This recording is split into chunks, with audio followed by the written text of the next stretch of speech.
ഈ plant growth animal വീഡിയോകൾ ഇപ്പോൾ വൻതോതിൽ വൈറലായിക്കൊണ്ടിരിക്കുകയാണ്. ചില ക്രിയേറ്റേഴ്സിന് ഈ ഫോർമാറ്റിലൂടെ ദശലക്ഷക്കണക്കിന് കാഴ്ചക്കാരെയാണ് ലഭിക്കുന്നത്.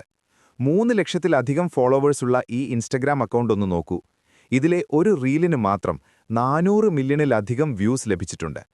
ഇത്തരത്തിലുള്ള വീഡിയോകൾ AI ഉപയോഗിച്ച് എങ്ങനെ നിർമ്മിക്കാമെന്ന് ഇന്ന് ഞാൻ കാണിച്ചുതരാം. നമുക്ക് തുടങ്ങാം. ആദ്യം ചാറ്റ് GPT തുറന്ന് എക്സ്പ്ലോർ GPTസിൽ പോയി റെസ്റ്റോറേഷൻ ടൈം ലാപ്സ് എന്ന് തിരയുക. അത് കണ്ടെത്തിക്കഴിഞ്ഞാൽ ചാറ്റ് സ്റ്റാർട്ട് ചെയ്യുക. ഇനി ഡിസ്ക്രിപ്ഷനിലുള്ള ലിങ്കിൽ നിന്ന് പ്രോംപ്റ്റ് കോപ്പി ചെയ്ത് ഇവിടെ പേസ്റ്റ് ചെയ്യുക. നിങ്ങൾക്കിഷ്ടമുള്ള മൃഗത്തിന്റെ പേര് ഇതിൽ നൽകാം. ഉദാഹരണത്തിന് ഞാൻ സിംഹം എന്ന് നൽകുന്നു. ഇപ്പോൾ 4 ഇമേജ് പ്രോംപ്റ്റുകളും അവയ്ക്ക് അനുയോജ്യമായ വീഡിയോ പ്രോംപ്റ്റുകളും ചാറ്റ് GPT നൽകും. ആദ്യത്തെ ഇമേജ് പ്രോംപ്റ്റ് കോപ്പി ചെയ്യുക. ഇനി ഫ്ലോ AI തുറന്ന് ക്രിയേറ്റ് ഇമേജ് ക്ലിക്ക് ചെയ്യുക. ആസ്പെക്ട് റേഷ്യോയും മോഡലും ഞാൻ നാനോ ബനാന പ്രോ ആണ് ഉപയോഗിക്കുന്നത് തിരഞ്ഞെടുക്കുക. പ്രോംപ്റ്റ് പേസ്റ്റ് ചെയ്ത് ജനറേറ്റ് ചെയ്യുക. നിമിഷങ്ങൾക്കുള്ളിൽ നിങ്ങളുടെ ചിത്രം തയ്യാറാകും. ഇത് സേവ് ചെയ്യുക. ഇതേപോലെ ബാക്കിയുള്ള 3 പ്രോംപ്റ്റുകളും ഉപയോഗിച്ച് ചിത്രങ്ങൾ നിർമ്മിച്ച് സേവ് ചെയ്യുക.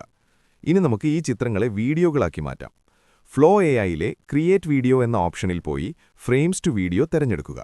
ഇതിൽ ഫ്രെയിം 1 ആദ്യത്തെ ചിത്രവും ഫ്രെയിം 2 രണ്ടാമത്തെ ചിത്രവും അപ്ലോഡ് ചെയ്യുക. ശേഷം ചാറ്റ് GPT നൽകിയ ആദ്യത്തെ വീഡിയോ പ്രോംപ്റ്റ് കോപ്പി ചെയ്ത് ഇവിടെ പേസ്റ്റ് ചെയ്ത് ജനറേറ്റ് ചെയ്യുക.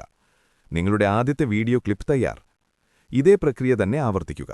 ചിത്രം 2 ഫ്രെയിം 1 ചിത്രം 3 ഫ്രെയിം 2 നൽകുക. ഇങ്ങനെ എല്ലാ ക്ലിപ്പുകളും തയ്യാറാക്കി സേവ് ചെയ്യുക. എല്ലാ ക്ലിപ്പുകളും റെഡിയായാൽ നിങ്ങളുടെ എഡിറ്റിംഗ് സോഫ്റ്റ്വെയർ തുറന്ന് അവ ക്രമത്തിൽ അടുക്കുക. ലോഗോകൾ ഒഴിവാക്കാൻ അല്പം സൂം ചെയ്യുക.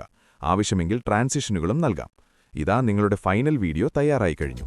AI ഉപയോഗിച്ച് വൈറൽ പ്ലാന്റ് ഗ്രോത്ത് ആനിമൽ വീഡിയോകൾ നിർമ്മിക്കുന്നത് ഇങ്ങനെയാണ്. ഈ വീഡിയോ നിങ്ങൾക്ക് ഉപകാരപ്പെട്ടുവെങ്കിൽ ലൈക്ക് ചെയ്യുക. കൂടുതൽ AI ട്യൂട്ടോറിയലുകൾക്കായി ARJul Edits സബ്സ്ക്രൈബ് ചെയ്യുക. അടുത്തതായി ഏത് വിഷയമാണ് ഞാൻ ചെയ്യേണ്ടതെന്ന് താഴെ കമന്റ് ചെയ്യൂ.